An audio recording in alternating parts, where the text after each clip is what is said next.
Ang paggawa ng long-form content o copywriting may seem difficult pero pinapadali ito ng Jasper gamit ang documents. Sa video na ito, ipapakita ko sa inyo on how to use documents in Jasper at kung paano nag-generate ang Jasper ng plagiarism-free na content o copywriting just for you. Ipapakita ko sa inyo kung paano gumawa ng long-form content the easy way with Jasper. Before we start, kailangan natin ng account sa Jasper. Kung wala ka pang account, maaari mong i-click ang aming link below that will give you a 7-day free trial. Kapag kinlik mo ang special link namin, dadalhin ka sa page na to at pag nandito ka na, i-click ang Start Free Trial. Pwede ka mag-continue gamit ang Google email or other email mo. Pag na-enter mo na yung email mo, i-click ang Continue. Kapag nailagay mo na ang email, i-ask ka to check your email at i-confirm ang email address by entering the 6-digit number. Just get the 6-digit number at i-enter ito, then click on Continue. After mong i-click ang Continue, dadalhin ka sa page where you'll see the plans. Nag-offer ang Jasper ng 3 plans: Business, Pro, at Creator. Nag-offer din ng Jasper ng 2 types of billing, ang monthly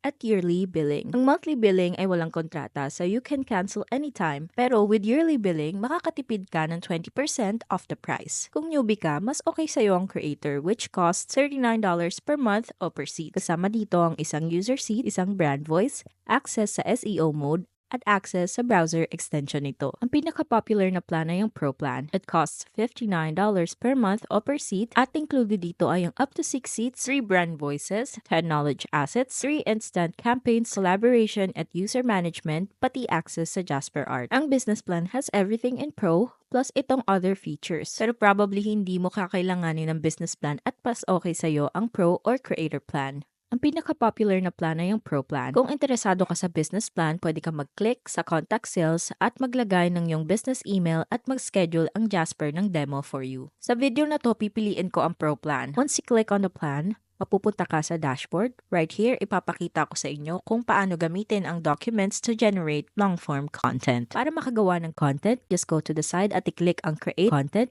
Now, click mo ang new document. After that, dadalhin ka sa page na to. Una mong makikita is that Jasper tells you to press the / button to tell Jasper what to write. Pag kinlik mo ang / button, magpa-pop up ang window where you can tell Jasper kung ano ang gusto mong isulat. Kapag nag-iisip ng prompt, it is important that you include 5 things. Una, ang persona. You should let Jasper know who he is writing as. Halimbawa, as an expert in the specific subject, an entrepreneur, a teacher, it can be anything. Next ay ang audience. You need to tell Jasper kung sa anong type ng audience ito magsusula. If your target ay business owners, ang audience would be business owners din. Third is tone. So basically, how you want Jasper to sound. Pang-apat ay task. So kailangan malaman ng Jasper what the task is and what it should be writing about. Halimbawa, magsulat ng blog post with a specific introduction, a specific amount of paragraphs, and a specific conclusion. Last ay ang context at constraint. Kailangan mong mag-add ng information na magagamit ng Jasper to generate content for you. Pwede ka ring mag-add ng constraints like how many paragraphs you want or how long you want the sentences to be. You can get creative dito. Napaka-flexible ng Jasper at there are many things that you can tell para ma-make sure na ang content na sinusulat niya ay perfect for you. Halimbawa, I'll ask Jasper na mag-act bilang business expert targeting entrepreneurs. Gusto ko magsulat ang Jasper ng engaging at informative blog posts including the best startup ideas in 2024. I'll start with that. Ipipress ko ang enter to see what Jasper gives me. Makikita mo na Jasper writes this entire blog for me.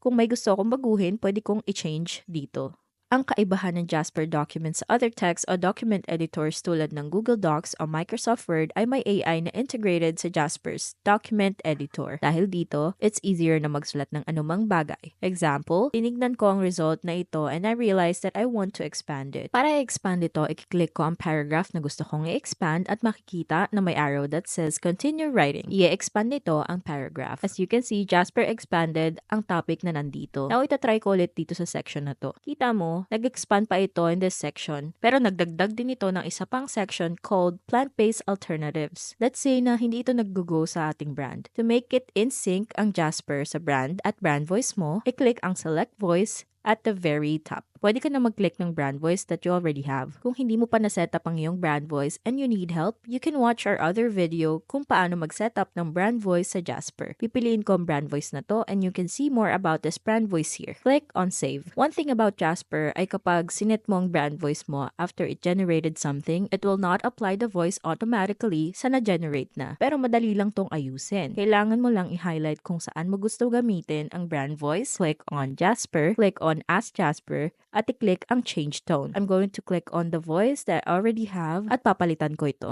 Tandaan na kapag may voice na dito sa taas, mag-generate lang ito ng new writing or content after it has been assigned. Halimbawa, i-click ko ang continue writing at makikita mo na only this part will have this brand voice. Kung gusto kong baguhin lahat para maging consistent at may brand voice na to, I can just highlight everything and again, i-ask ko ang Jasper na baguhin ng tone at i-click ang MFW URL at makikita mo na nagja-generate ito all over again with this voice at i-click ko ang replace. Sa pinakataas, merong toolbar like other document editors. May file dito kung saan pwede mag-add ng new document, new campaign, o pwede mong i-duplicate ang document na to. Makikita mo rin ang version history pati na rin ang status. Now, ang status says draft. You can always change it. Kung nag-work ka with a team, you can have it so that they can see kung ito ay in progress, under review, completed, o published. Pwede ka rin mag-set ng due date at mag-assign sa iba't ibang tao if you're working with a team. Pwede ka mag-undo at mag-redo at mag-add ng iba't ibang heading text, bold, italic, underline, at iba pang bagay katulad ng sa iba pang Word documents. Sa gilid makikita mo rin na pwede ka mag-start using the template at maraming categories for templates tulad ng advertising, blog, PR, sales tools, audio, email, products, social media, at website templates. Halimbawa, if I want to write something for email, i-click ko ang email,